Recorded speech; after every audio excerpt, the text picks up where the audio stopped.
Hello students. तो कैसे हैं आप सब। हम स्टार्ट कर रहे हैं B pharmacy first semester pharmaceutical analysis में यूनिट नंबर 5, जिसमें हम स्टार्ट कर रहे हैं पोलेरोग्राफी। ओके, तो हम समझेंगे पोलेरोग्राफी होती क्या है, उसका प्रिंसिपल क्या है, एल्कोविक की इक्वेशन क्या है, और कौन कौन से ऐसे फैक्टर है जो कि एल्कोविक इक्वेशन को अफेक्ट करते हैं।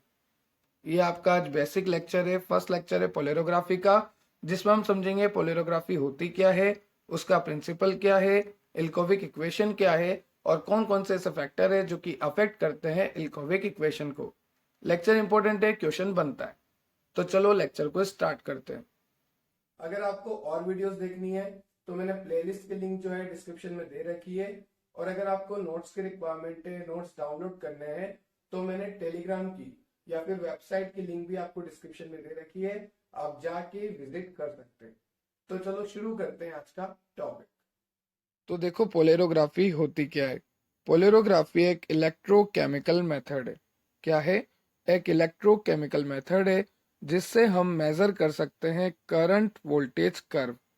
तो अगर अब कोई पूछे कि पोलेरोग्राफी क्या होती है, तो आपको सिंपल सा बता देना है कि polarography it is a electrochemical method जिसकी वजह से हम मेजरमेंट कर सकते हैं करंट वोल्टेज कर्व का। Okay, it is a electrochemical method of analysis. Polarography involve measurement of current voltage curve. यहाँ तक आपको क्लियर हुआ कि पोलेरोग्राफी एक इलेक्ट्रोकेमिकल मेथड है और जिसकी मदद से हम मेजरमेंट कर सकते हैं करंट वोल्टेज कर्व का। और ये मेजरमेंट कब होगा? जैसे मान लो ये सॉल्यूशन है और यहाँ पे इलेक्ट्रोड जो है डिप्ट कर रखी है। जब मैं इस इलेक्ट्रोड पे वोल्टेज को अप्लाई करूंगा तभी यहाँ पर हम मेजरमेंट कर सकते हैं। ठीक है तो क्या ये इलेक्ट्रोकेमिकल सेल ही है, इलेक्ट्रोकेमिकल मेथड ही है। और इलेक्ट्रोकेमिकल में हम जानते हैं वोल्टेज अप्लाई करना पड़ता है। हमने पोटेंशियोमेट्री में भी देखा था, वहां पे भी हम इलेक्ट्रोड डिप कर रहे थे। तो सीधी सी बात है, it is a electrochemical method which involve measurement of current voltage curve. और कब मेजरमेंट करेगा? जब हम इलेक्ट्रोड पर पोटेंशियल अप्लाइड करेंगे। देखो, when voltage is applied to the electrode then हमें क्या मिलेगा? Current voltage curve. यहाँ पर देखो इंडिकेटर इलेक्ट्रोड का हमने एग्जाम्पल भी दे रखा है, ड्रॉपिंग मर्क्यूरी इलेक्ट्रोड। ओके, और रेफरेंस इलेक्ट्रोड के बारे में लिखा है it's potential remains constant during measurement. जो रेफरेंस इलेक्ट्रोड होता है उसका पोटेंशियल जो है कांस्टेंट होता है मेजरमेंट के दौरान। ओके, तो यहाँ पे देखो the potential at the indicator electrode varies. Indicator electrode का जो पोटेंशियल है वो तो वेरी करता है, वेरी मतलब चेंज होता रहता है। पर वहीं अगर मैं बात करूं रेफरेंस इलेक्ट्रोड की, तो यहाँ का जो पोटेंशियल है वो कांस्टेंट रहता है। इतना आपको याद रखना है कि इंडिकेटर इलेक्ट्रोड का जो पोटेंशियल है वो वेरीज करता है, वेरीज मतलब चेंज होता रहता है। और जो रेफरेंस इलेक्ट्रोड का है वो पोटेंशियल जो है कांस्टेंट रहता है। ठीक है, ये बात क्लियर हो गई।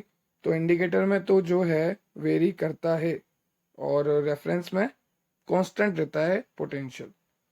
तो देखो यहाँ पे क्या लिखा है इंडिकेटर के बारे में, the potential at the indicator electrode varies during measurement of current voltage curve. Change होता रहता है, चेंज करता रहता है जब हम मेजरमेंट करते हैं करंट वोल्टेज कर्व का। ठीक है, तो हमने यहाँ पे देखे दो इलेक्ट्रोड, एक है इंडिकेटर जिसका एग्जाम्पल है ड्रॉपिंग मर्क्यूरी इलेक्ट्रोड, दूसरा है रेफरेंस इलेक्ट्रोड। जो रेफरेंस इलेक्ट्रोड होता है उसका पोटेंशियल कांस्टेंट रहता है। वहीं अगर मैं बात करूं इंडिकेटर की, तो इंडिकेटर का जो पोटेंशियल है वो कांस्टेंट नहीं होता, वेरी करता रहता है, चेंज करता रहता है, क्योंकि हमें मेजरमेंट करना होता है करंट वोल्टेज कर्व का। ठीक है, अब देखो यहाँ पे लिखा है when voltage is applied across the electrode ion of electrolyte get polarised and carry current gives current voltage curve. सीधी सी बात है, जैसे यहाँ पे मैंने इलेक्ट्रोड डिप कर रखा है सॉल्यूशन में, जैसे मान लो ये इलेक्ट्रोड है। अब इस पे जब मैं वोल्टेज अप्लाई करूंगा तो यहाँ पे करंट फ्लो होना स्टार्ट हो जाएगा। और करंट किस फॉर्म में फ्लो होगा? आयंस की फॉर्म में। ठीक है, डिसोसिएशन होना स्टार्ट हो जाएगा। ठीक है, और यहाँ पे हमें क्या मिलेगा फाइनली? Current voltage curve. तो अभी तक देखो सब कुछ सिंपल है। पोलरियोग्राफी क्या है? एक इलेक्ट्रोकेमिकल मेथड है जिसमें हम क्या करते हैं? मेजरमेंट करते हैं करंट वोल्टेज कर्व का। जब हम इलेक्ट्रोड को डिप करते हैं, उस पर वोल्टेज अप्लाई करते हैं, तो हमें मिल जाता है करंट वोल्टेज कर्व। दो तरह के इलेक्ट्रोड, इंडिकेटर और रेफरेंस। जो इंडिकेटर होता है उसका जो पोटेंशियल होता है वो वेरी करता है, मतलब चेंज होता है। जो रेफरेंस इलेक्ट्रोड होता है उसका पोटेंशियल कांस्टेंट होता है। जब हम वोल्टेज अप्लाई करेंगे इलेक्ट्रोड पे तभी हमें करंट वोल्टेज कर्व मिलेगा। ठीक है, अब यहाँ पे देखो, magnitude of current flowing is measured by using polarograph और पोलेरोग्राफिक सेल। और ये जो कर्व है ना, करंट वोल्टेज कर्व, ये हम किससे मेजर करेंगे? पोलेरोग्राफ सेल से मेजर करेंगे। जो यहाँ पर हम करंट वोल्टेज कर्व को ऑब्टेन करते हैं वो ऑब्टेन करते हैं इसकी मदद से, पोलेरोग्राफ सेल, या फिर आप बोल लो पोलेरोग्राफिक। ठीक है, एक ही नाम है। इसकी मदद से हमें मिलता है current voltage curve. Now next देखते हैं एल्कोविक इक्वेशन। तो देखो, एल्कोविक इक्वेशन आपको 2 मार्क्स में पूछी जाती है, पर कभी कभी 5 मार्क्स में भी पूछ लेते हैं, कभी कभी रेयर चांस में। तो मैं पहले आपको 2 नंबर के हिसाब से बताता हूँ, फिर मैं आपको 5 नंबर में कैसे लिखना है वो भी बता देता हूँ। तो ये है एल्कोविक इक्वेशन। एल्कोविक इक्वेशन क्या होती है? I D equals to 607 n dot, dot का मतलब multiply, d1/2 dot m2/3 dot t1/6 dot c। Sir ये क्या है? Dot dot dot dot, dotted हो गया है तो हाँ। चलो देखो, आई डी ये होता है डिफ्यूजन करंट। ओके, 607 ये तो वैल्यू है। एन क्या होता है? नंबर ऑफ इलेक्ट्रॉन ट्रांसफर पर ion. Number of electron transfer पर आयन, वो क्या हो गया? एन। एन से ही पता लग रहा है नंबर ऑफ इलेक्ट्रॉन ट्रांसफर पर आयन। आईडी क्या हो गया? Diffusion current. नाउ जो कैपिटल डी है यहाँ पर वो है डिफ्यूजन कोफिशिएंट। ओके, जो एम है यहाँ पर वो है rate of flow of mercury through capillary.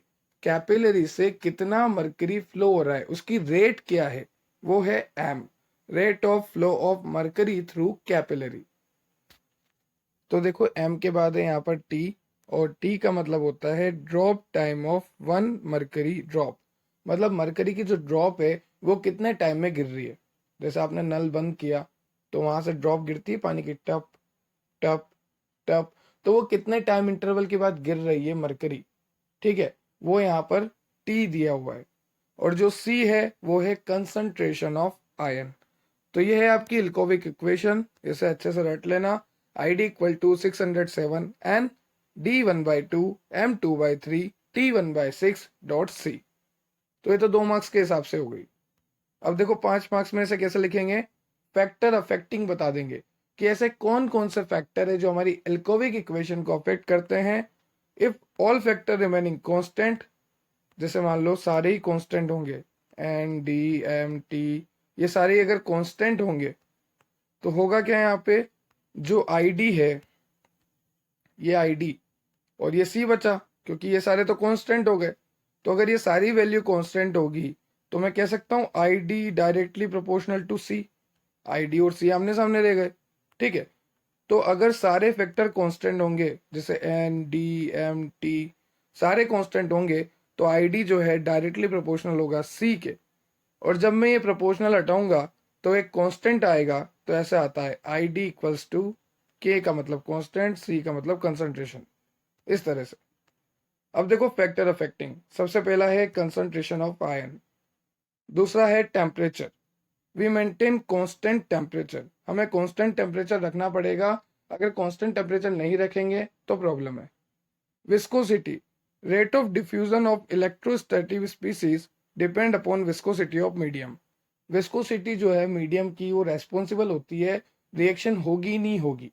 क्योंकि अगर विस्कोसिटी हमने मैनेज नहीं करी, ज्यादा गाढ़ा हो गया तो भी नहीं होगा, और अगर फ्लूइड जो है ज्यादा पतला हो गया तो भी नहीं होगा।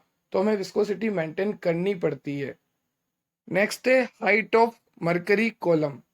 अभी जब अपन नेक्स्ट लेक्चर में इलेक्ट्रोड पढ़ेंगे तो वहां पर ये कंसेप्ट सारे अच्छे से क्लियर हो जाएंगे। ठीक है, तो हाइट ऑफ मरकरी कॉलम पे भी डिपेंड करता है। जो हाइट है वो कांस्टेंट होनी चाहिए। एक तो पता लगा कि मरकरी की ड्रॉप बहुत ऊपर से आ रही है तो वो फिर बेकार हो जाएगी, तो एक हाइट जो है मैनेज करके रखनी पड़ती है।